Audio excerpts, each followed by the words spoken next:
Almost. Can somebody say almost? Almost. Okay. It's originally written by a man called Ezekiel Azong, but I made my own version, and I'm going to share it with everyone today, and I hope you be blessed by it. Amen.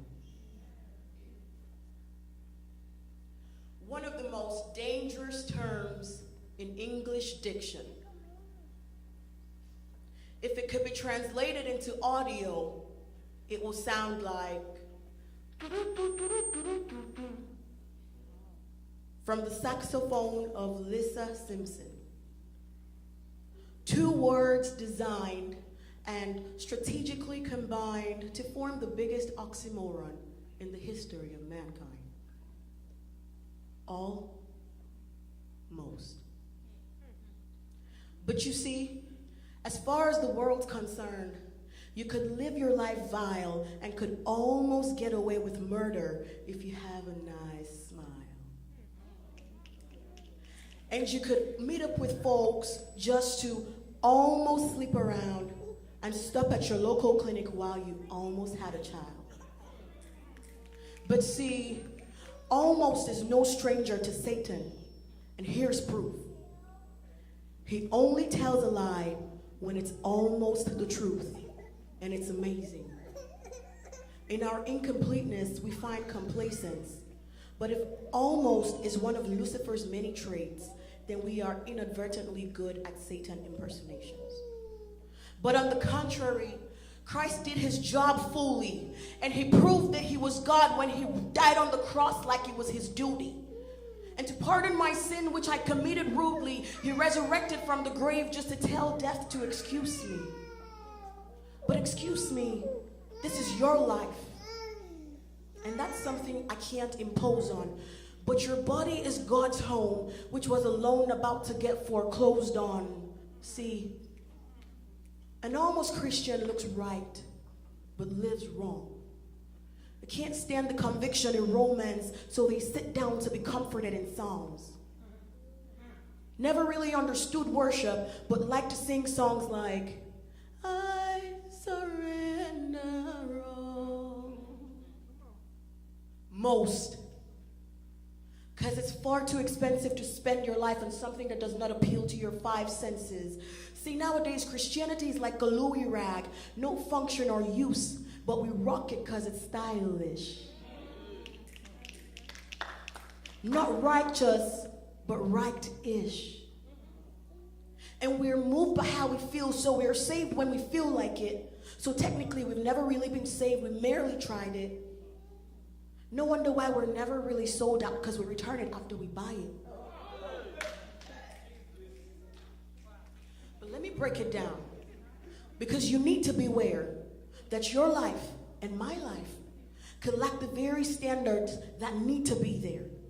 Because on the last day when God is receiving his heir, would he say, son, well done, or medium rare?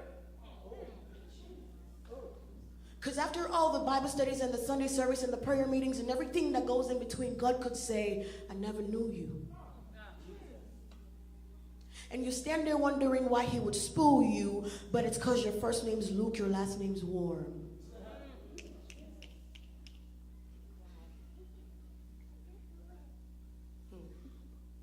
This is pretty logical.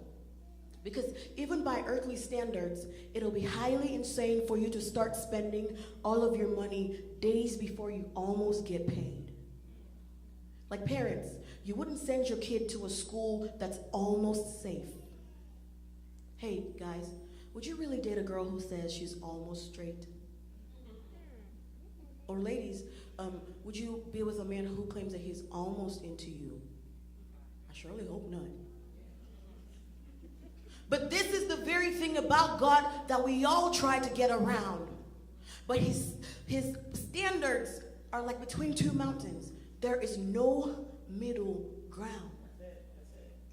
So a halfway life is unprofitable to you and to me. We've heard this saying a lot of times that many are called, but few are chosen. And the difference between the called and the chosen is that the called were almost chosen.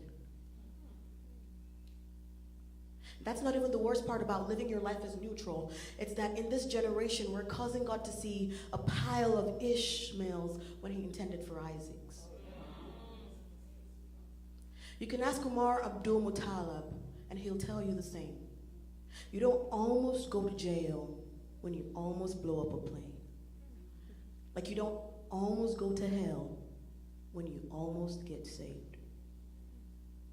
Despise the cross in which he was slain and thus the cause for which he came, but don't worry, I'm almost done. But before I leave this stage, we have all worked in sin, and death was minimum wage. I said, we have all worked in sin, and death was minimum wage. But if it wasn't for Christ, we would have almost got paid. Thank you.